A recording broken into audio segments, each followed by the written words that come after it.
Buenas noches, amigos míos.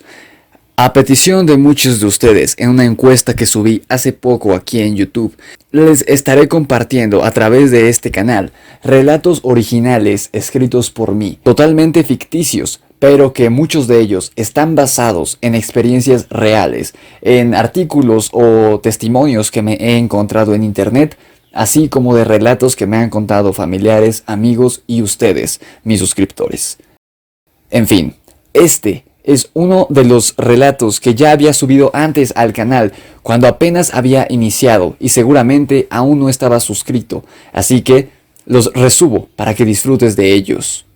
Comencemos. México puede ser en demasía aburrida, tan lejos de la metrópoli, de todas esas personas con las que podría hablar, todo el conocimiento que pude haber adquirido en mi juventud. Cambio, en mi pueblo, la gente solo hablaba de la telenovela de la noche y el partido de fútbol del fin de semana. Esas cosas nunca me interesaron en lo más mínimo, ni las reuniones familiares, ni con amigos. De niño, me la pasaba leyendo todo lo que llegara a mis manos, fuera o no de alta riqueza intelectual. Cuentos, fábulas, manuales de autos, poesía, historia. Me di cuenta antes de entrar a la secundaria de que mi intelecto era demasiado grande para ese pueblucho y mi familia no era más que un lastre en mi viaje en busca de conocimiento que yo pretendía fuera interminable. Logré salir de aquel hoyo de miseria y mediocridad para cuando cumplí 15 años y me vine a vivir a la Ciudad de México.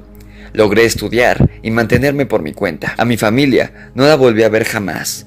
Estudié arqueología en la Universidad Autónoma de México e hice 2 maestrías. Tristemente, la ignorancia me persiguió hasta la capital, pues un trabajo tan importante como el de entender al ser humano desde los restos fósiles y materiales de sus antepasados no es visto como una labor real, sino como un boleto solo de ida a ser maestro de historia en alguna secundaria o encadenarse a un escritorio por el resto de tu vida en este país. Por lo que, una vez más, me mudé. Pero esta vez a Irlanda. Ahí pude desempeñarme de mejor manera y aprendí de esa y muchas otras culturas europeas. Durante la época medieval ocurrieron tantas cosas que cambiaron el curso de la historia en más de una ocasión. Tantos sucesos que quedaron registrados en diarios, reportes policiales que, después de siglos, jamás pudieron ser explicados. La bestia de Gévaudan, el Ukelembembe en África, registrado por nobles europeos, la epidemia de vampiros en Transilvania en el siglo XV. Con estos datos, solo me di cuenta que la universidad y los intelectuales solo nos muestran una pequeña charca de la historia de la humanidad, alejando nuestra vista de todo el vasto océano que es en realidad. Esa visión del bien y el mal es una estupidez creada por los sistemas políticos para mantener a raya a la plebe, utilizando a un amigo imaginario que, supuestamente, los castigaría en la siguiente vida por sus actos en esta. Una idea tan absurda que me parece insultante que aún prevalezca hoy en día. Un libro me abrió los ojos sobre esto.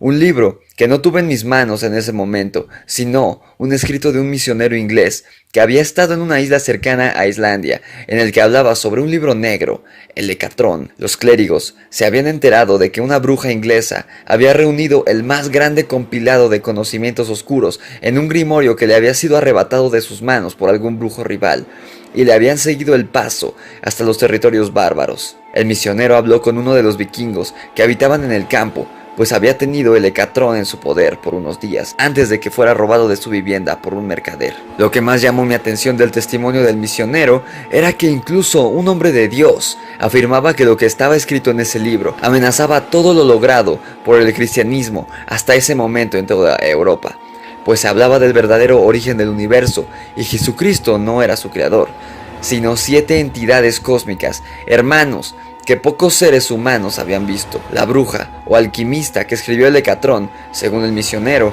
había sido poseída por el espíritu de Flama, uno de los 7 hermanos, guardiana del poder. Al leer eso, supe que mi propósito estaba siendo sesgado por la estrecha visión de mis compañeros y colegas, no solo de México, ni de Irlanda, sino de todo el mundo. Enfoqué todos mis esfuerzos a encontrar el Hecatrón, pues de hacerlo, dejaría mi nombre grabado en la historia como el Mesías definitivo de la única religión basada en una realidad.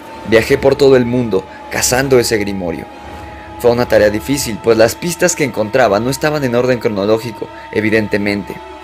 Después del testimonio del misionero, encontré otro escrito en Japón, pero había casi 80 años de distancia entre uno y otro, por lo que debía haber uno o más indicios entre los 2 puntos que conocía con certeza.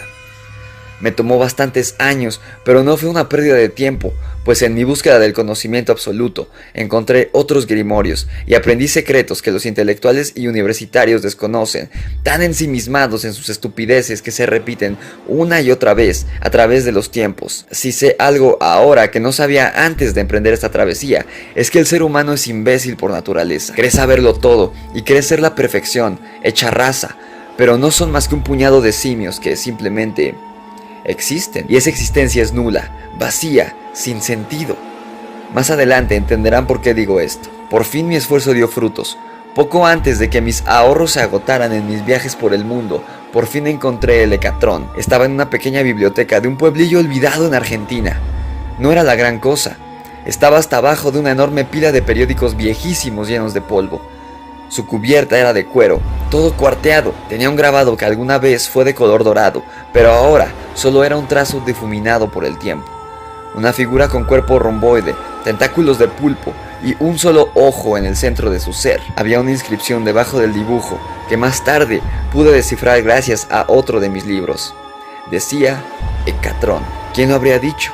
Busqué por todo el mundo, los pueblos, valles y montes más alejados de Europa, Asia, Oceanía e incluso en la Antártida, y llegué a encontrar el grimorio en un país de Latinoamérica. Mi instinto me dijo que no era coincidencia el haber obtenido el libro en un lugar tan cercano a la tierra que me vio nacer. Así que decidí ir a la casa en mi pueblo, que era mía ahora, pues mis padres habían muerto años atrás.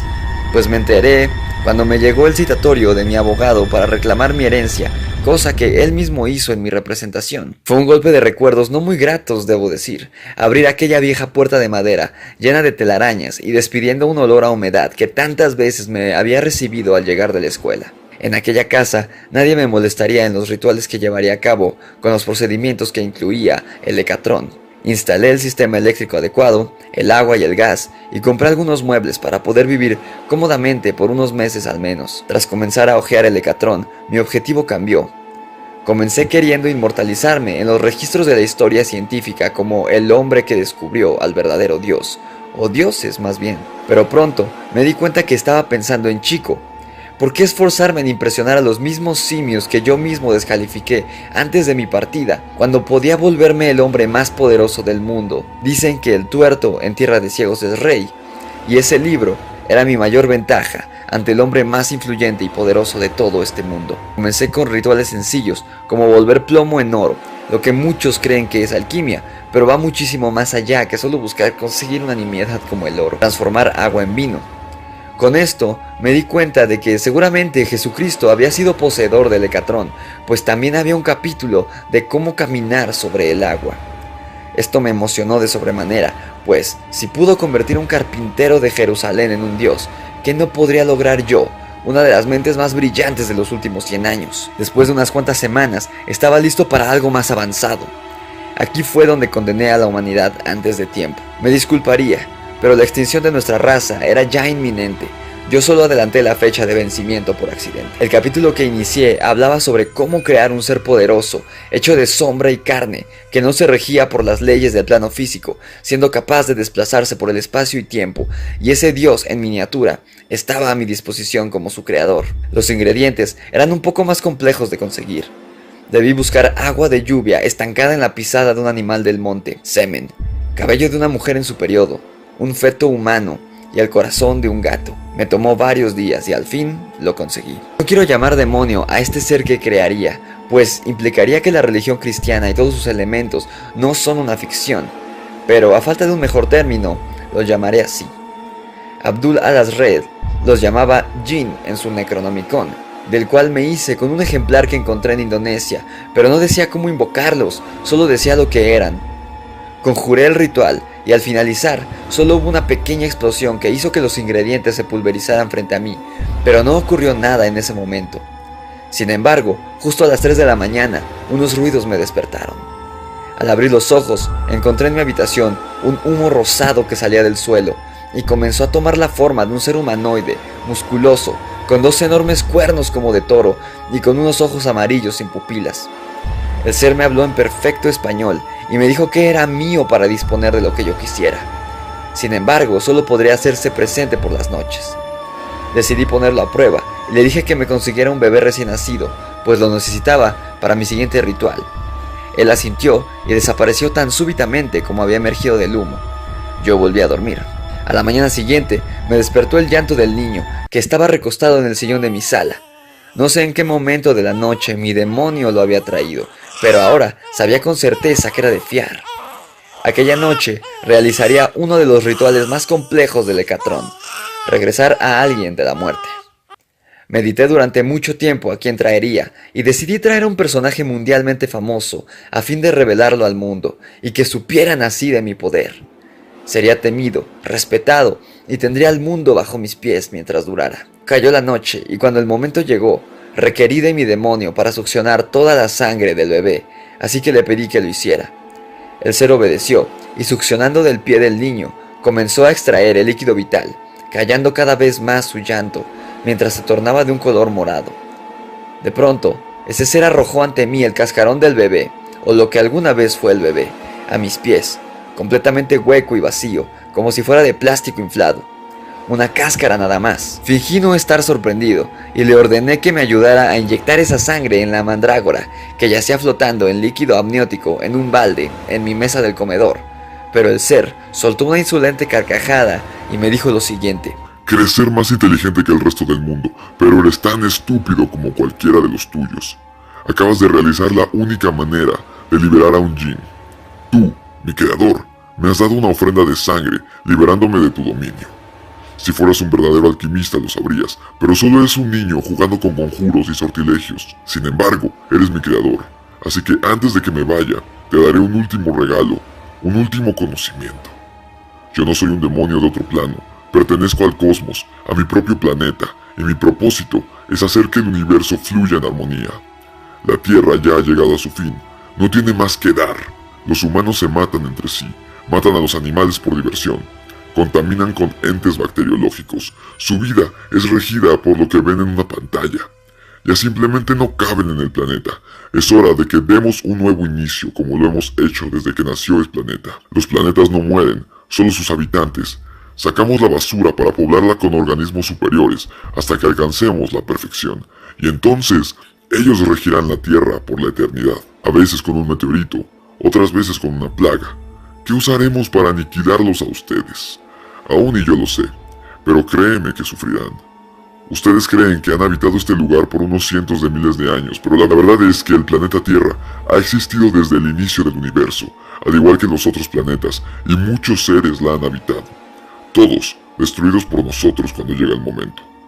Ahora es mi tarea traer a mis hermanos y hermanas a tu planeta y con nuestras infinitas legiones cazar hasta el último ser vivo para poblar de nuevo este lugar con seres perfectos. El monstruoso ente se esfumó de pronto y dejándome perplejo ante lo que acababa de decir. Ningún cerebro humano está hecho para soportar ese tipo de información, por lo que hice lo único que podía hacer entonces. Me fui a dormir, atosigado por conocimiento que no tengo ni tendré jamás, a pesar de que me lo explicaron de manera verbal. Por la mañana traté de buscar el Hecatrón para ver si podía hacer algo al respecto, pero el misterioso grimorio había desaparecido, como si se le hubiera tragado la tierra. Entendí que no podía hacer nada al respecto, y cada vez que veo en las noticias que se quema un bosque, que cada vez la humanidad planta más semillas de odio y se separa de los suyos día a día, sé que ese ser que liberé y sus legiones, llevando a cabo a la perfección de este mundo, son responsables. ¿Y saben qué? Me alegro y espero ansiosamente el día en que los otros vean a esos seres, que con un rasguño pueden matar a toda nuestra raza completa. Muero por ver a los intelectuales cuando se enteren de que todo lo que estudiaron era una gran mentira, que se esforzaron tanto en dividir a la sociedad con teorías idiotas y posturas absurdas que ellos mismos nos aniquilaron diariamente un poco, desde la sombra de la ignorancia y el salvajismo. No hay blanco ni negro, solo el universo, y eso lo sé ahora. Quise conquistar el conocimiento absoluto, como el ser humano lo ha buscado desde que surgió, es natural de nosotros, pero ahora sé que solo perdí el tiempo. Ahora vivo en el bosque y cazo solo lo que me voy a comer. Traigo la barba hasta el pecho y el cabello sucio y enmarañado. La gente que llega a verme cree que soy un demente, pero en realidad soy el único ser cuerdo en el mundo. El único que sé lo que pasará, por lo que ahora solo espero a que llegue mi muerte o el día en que esos seres terminen nuestra historia. Nada tiene sentido ahora, así que diario solo hago nada. Me recuesto sobre el césped a admirar el cielo, Pues, como me han dicho, muy pronto se nos retirará ese privilegio. Solo me pregunto, ¿a dónde iremos cuando esos seres lleguen y nos maten? ¿Nos iremos al cielo? ¿O tan solo seremos olvidados en la penumbra, como todas las razas de criaturas que habitaron la tierra antes que nosotros, de las cuales no sabemos ni su aspecto ni su nombre? Simplemente se volvieron nada.